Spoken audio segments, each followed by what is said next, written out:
Hi, I'm Warren Eley with Eley Hose Reels, and I'm going to demonstrate the assembly procedure for our garden hose reels. Now, every hose reel comes with a very detailed step-by-step instruction manual. Don't be intimidated by the number of pages or the number of steps. The assembly process really isn't that bad. It doesn't matter if you're mechanically inclined or not, you'll be able to put this hose reel together. Having said that, let's get started. Your hose reel will arrive in a box like this. The big logo is on the front. There is no logo on the back. To open the box, you want to lay it down and have the logo facing upward.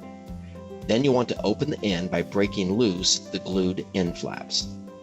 Once the end is opened, grab the cardboard sleeve and slide the parts trays out of the box. Then lay the contents out for assembly. The hose reel flange and drum assembly consists of two main components, the front flange and the back flange, and they're held together with 3 screws that are included in the clamshell enclosure. The front flange has 3 equidistant holes for attaching it to the back flange, a large opening for your garden hose to feed through, a rectangular opening for the hose strap assembly, and an extruded base for the crank handle. The back flange is a solid flange with 3 equidistant pre-installed nuts for attaching it to the front flange. The extra capacity kit consists of a 4-inch drum spacer, a long aluminum axle, 3 long screws, and a hex key wrench.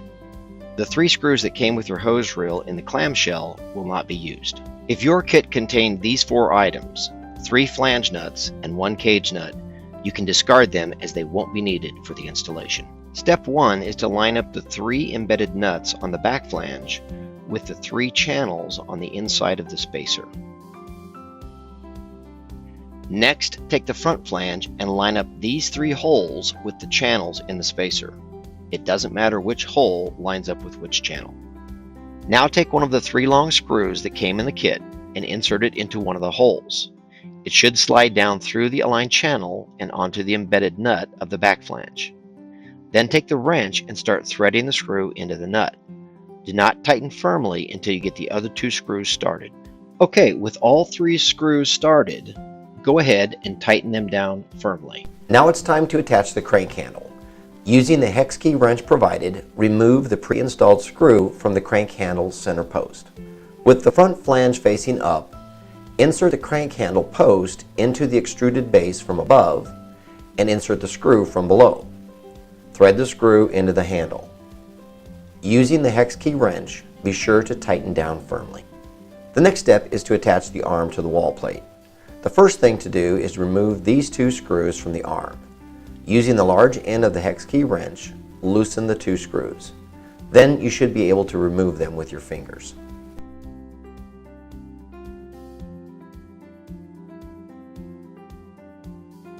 To install the extra capacity kit, we're going to replace this axle by removing all 4 of these screws and loosening this bottom one just 3 rotations. Take the hex key wrench and fully remove all 4 of the screws that clamp the short axle to the arm. The first 3 screws are all the same length, and the 4th screw is slightly longer. Once you have all 4 top screws removed, take your hex key wrench and loosen the bottom screw just 3 rotations. 1, 2, and 3. Now remove the short axle from the arm. Each arm has a small round post that is designed to line up with the holes in the axle. These posts are designed to hold the axle secure and keep it in its proper place. Make sure the posts are fully and properly seated in the holes before reinserting the screws. Once you have a tight fit, insert one of the nuts into the top hex-shaped pocket. Take care to insert the nuts flat edge first into the pockets. They are nylon insert nuts, and you want the rounded nylon edge facing outward. Hold the nut in place with your finger while inserting one of the 3 short screws from the other side. Remember that the 3 shorter screws go on the top clamp portion, while the 4th longer screw goes into the hole in the main body of the arm. You can snug the screws down, but don't tighten firmly until you have all 4 screws started. Continue reinserting the remaining screws. Once you have all the screws started, you can go ahead and tighten down all 4 top screws. Then retighten the bottom screw that you had loosened 3 rotations.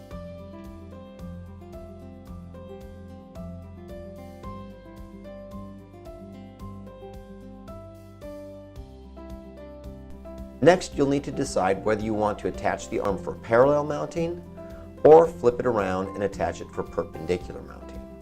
To attach the arm to the wall plate, take the 2 screws you just removed, feed them through the back side of the wall plate, and thread them into the arm.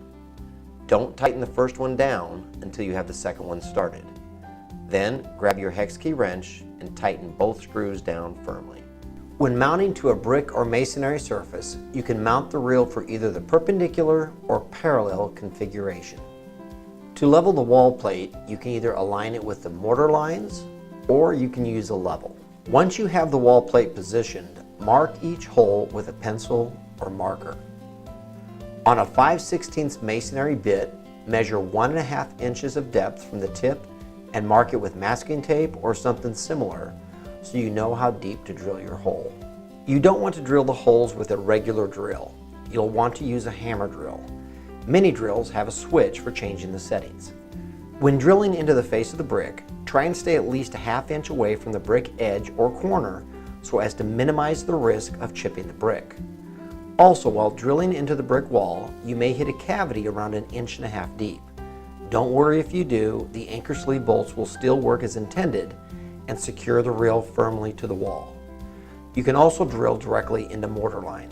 You will use the 4 anchor bolts for attaching the plate to the wall. The anchor bolt is made up of 3 main parts: the bolt, the sleeve, and a small cone that threads on the end. If the cone came off during shipping, simply screw it back on snug with the narrow end first. Place the wall plate against the wall and insert the first anchor bolt through the wall plate and into the hole. You'll most likely need a hammer to tap it down flush. Do the same for the other 3 holes. Next, take a 7/16 wrench or socket and tighten each anchor bolt down firmly. However, be careful not to over-tighten. When tightening an anchor sleeve bolt, you're actually drawing the small cone forward towards you. As it's pulled forward, it spreads the sleeves against the walls of the hole, anchoring it in place. You should tighten to a firm, snug fit. Next, feed the male end of the enclosed inlet hose through the axle from the back side until just the fitting shows. Then slide the flange and drum assembly onto the reel. Next, take the hose strap assembly and feed the nylon strap through the rectangular opening and push the assembly into place. Next, install the cam lever brake by making sure the tab on the brake aligns with the notch in the front flange. The gooseneck portion of the brass swivel can be rotated in either direction to make it easier to install on the hose reel. Now it's time to attach the gooseneck swivel to the inlet hose. Make sure the O-ring gasket is in place. Then pull a little bit more of the inlet hose through the axle so you can attach the brass swivel. Hand tighten firmly. You can use a pair of pliers if you want to secure the connection more firmly. And then this aluminum collar threads onto the axle. Make sure everything is pushed all the way on. Push the swivel and inlet hose back onto the axle. Make sure the gooseneck is not hitting the flange, and then thread the aluminum collar onto the axle and tighten to a snug fit. Be careful not to over-tighten. Now it's time to attach your garden hose to the hose reel. Feed the female end of your garden hose through the hose strap. If you're unable to fit the fitting through the strap, there are 2 possible solutions. First, back the hose strap screw out to increase the size of the loop in the strap.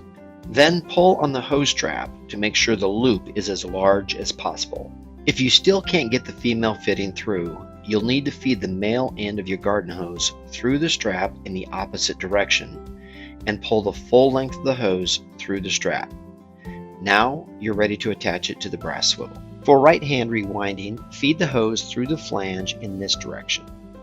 For left-hand rewinding, rotate the gooseneck to the opposite side of the flange, feed the female fitting through the strap in the opposite direction, and then feed the hose through the flange in this direction.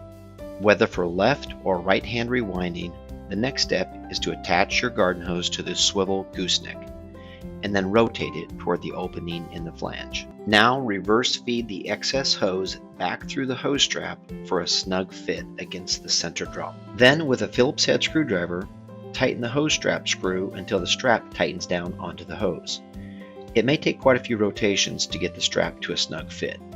Be careful not to over-tighten.